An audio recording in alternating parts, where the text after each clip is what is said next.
Alright, that's it. Can we stop having sequels that cause continuity errors?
Hey everyone, it's Movie Lover 120 here, and I'm here with a brand new movie review, and this movie review is going to be for the third main installment of this franchise, but technically fourth installments to be made and released of this franchise, and so far before July 1st anyways, is so far the final one to so far be released, well, as until July 1st when the newest spin-off comes out. And that's, of course, none other than 2017's Despicable Me 3.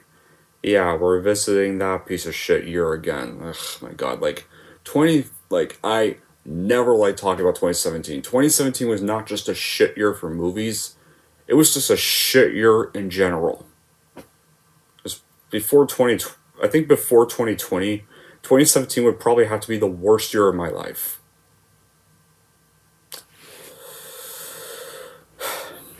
But, yeah, for things I don't need to mention. But anyway, here we go. What's the plot as well? After he's fired from the Anti-Villain League for failing to take down the latest bad guy to threaten humanity, Gru finds himself in the midst of a major identity crisis when a mysterious stranger shows up to inform Gru that he has a long-lost twin brother, a brother who desperately wishes to follow in his twin's despicable footsteps. One former supervillain will we discover just how good it feels to be bad.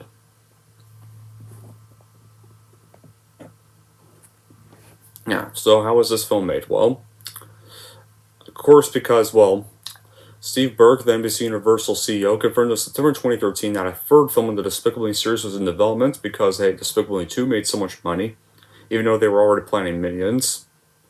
Hiko Paul and Ken Dario, the writers of the first two films, announced that they would return to write the screenplay for the film. Then in April 2016, Steve Carell was reported to reprise his role as Gru, and Carell would also voice his twin brother Drew, while South Park creator Trey Parker would be cast in the film as Balthazar Bratt, the new antagonist. So of course, after the whole film was made, obviously, Despicable Me 3 would debut in the Annecy International Animated Film Festival on June 14, 2017, and was released in the United States on June 30th, 2017. Unlike the first two films, this also received mixed reviews, much like its spin-off. However, while they were definitely somewhat better reviews than Minions, they were still mixed. But that didn't stop it from making money at the box office, because this movie made over $1.035 billion worldwide. And at the time, it was the fourth highest grossing film of 2017, and the fourth highest grossing animated film of all time during its theatrical run, and it's now seventh. Now when it comes to me, okay, I will admit this. I actually was kind of excited for this film still. Especially when I heard that the very creator of South Park, Trey Parker, would be voicing the main villain in this film, and hoped it would be better than the spin-off we got before this movie. So I saw this movie in theaters opening day, and well, sure, it's definitely nowhere as bad as Minions for per se, but definitely still a disappointment in comparison to 1 and 2. I mean, come on, you can just kind of tell they're just in it for the money now at this rate. Come on, was this film really needed? It looks like it was purely still made just for the money. Not to mention, Despicable Me 2 was the perfect send-off to the series. It's always a common curse when the third movie in most trilogies The third movie is usually where it starts to wear off. And certainly this is the case for Despicable Me 3. Like, I think, like, you can tell, like, I think you could kind of tell the writers are just kind of now bored of this franchise at this rate, and they just kind of don't care anymore now, and, like, well, we had such great first two movies, well, we need to find some way for us to keep making our profits. Let's make a third one, and keep making more. The movie is just average. That's it. It's not great. It's not bad. It's just average.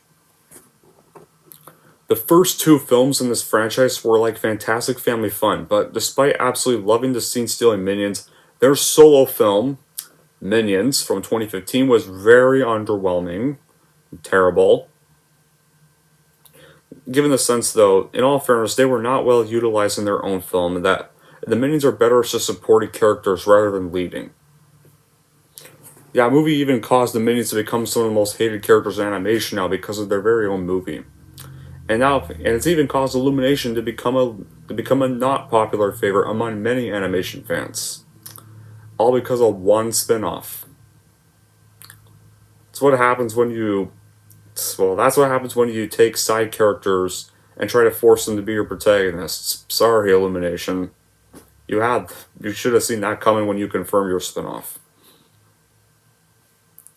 Despicable Me 3 is still a disappointment after the first two films, but it is still better than Minions, I'll say that.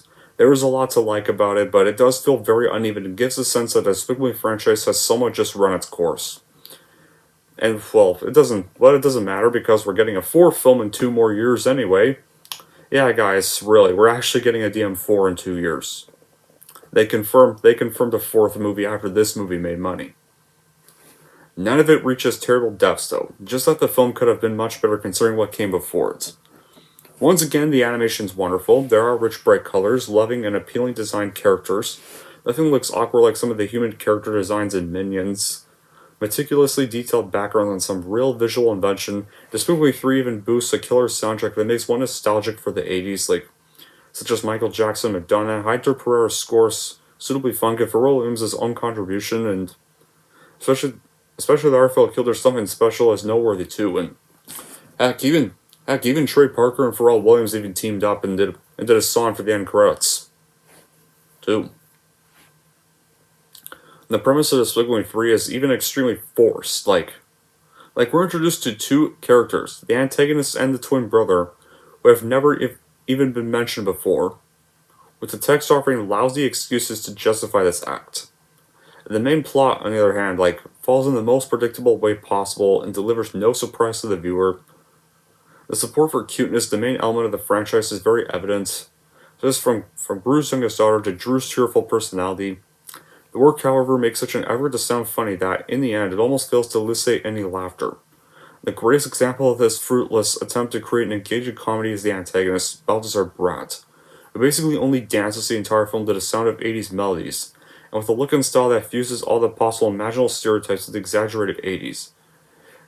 At least, well, yeah, he does have more charm and irreverence than the rest of the film combined due to Trey's voice acting. His position, although silly, as the missions of any cartoon villain should be, is simple and objective, and take revenge on those who canceled their successful 80s show on TV. And he, as he likes to stress all the time, is of course bad.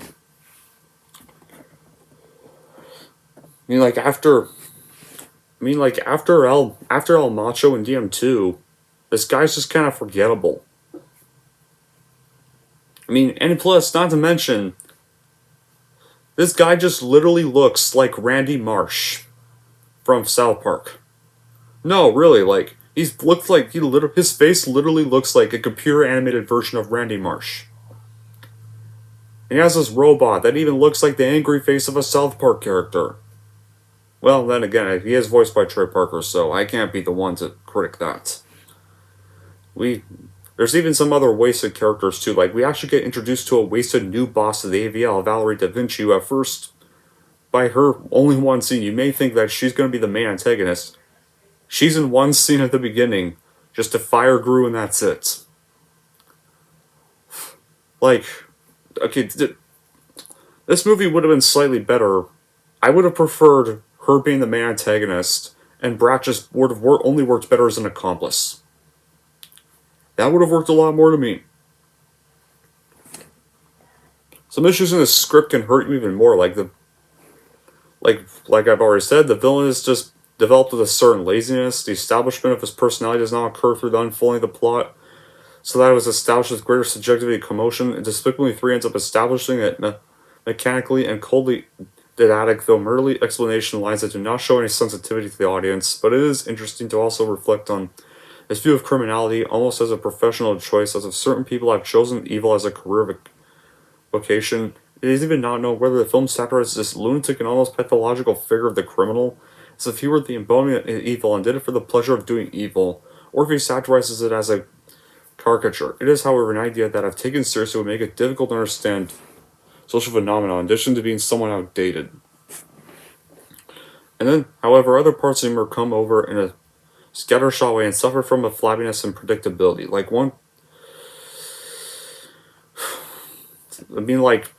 The Minions are kind of just, they're not in the movie this much this time around, but they don't really do much in the whole film.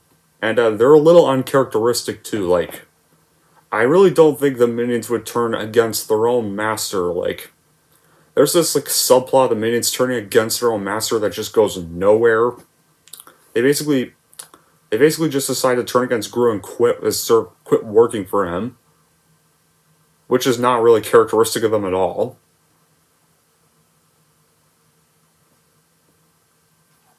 And the most other problematic aspects are the story and pacing. The pacing occasionally is perfect, but at some points it feels tired. And at many other points it's almost too hyperactive and jumps so a lot the film feels rushed, and the story suffers from being overstuffed and bloated, because it's basically 3 or 4 plots stuffed into one and not enough time to spend with either. The focus jumps around a lot with some of the transitions on the choppy side of the film, and the storyline can feel disjointed. Oh, and by the way, during the final showdown, the 3 girls get kidnapped near the end again, basically rehashing the climatic showdown of the first film all over again. Oh, that reminds me, once again, I wish for once, even for better spin-off ideas, I wish we got a film that focused on those 3 characters a little more, how they became orphans in the first place. I'd rather see a film that explains more about them. They're characters I wish we know a little more about. But yeah, so anyway, Despicable Me 3 is not terrible like Minions was apparently, but it's just another pointless cash grab third installment that doesn't have much reason to exist other than just to make more money and keep this franchise going alive till they can run it into the ground, and that's it.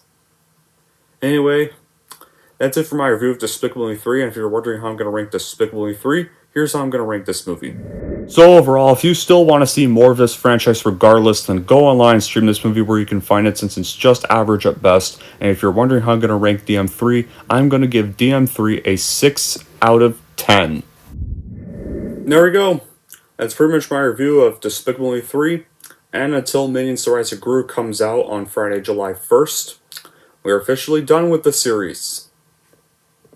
Now, I don't know what review series I'm going to do next because, well, I'll just have to figure it out, but yeah, until then, figure out, see what else is coming out this year, because I have not been paying attention to movie releases a lot lately. Forget what else is coming out this year, but till then, well, no, never mind. I forget what I was going to say, but until then, that'll be it for this review. Thank y'all for watching, and if you like this and want to see more, then don't forget to like, subscribe to Movie Lover 120.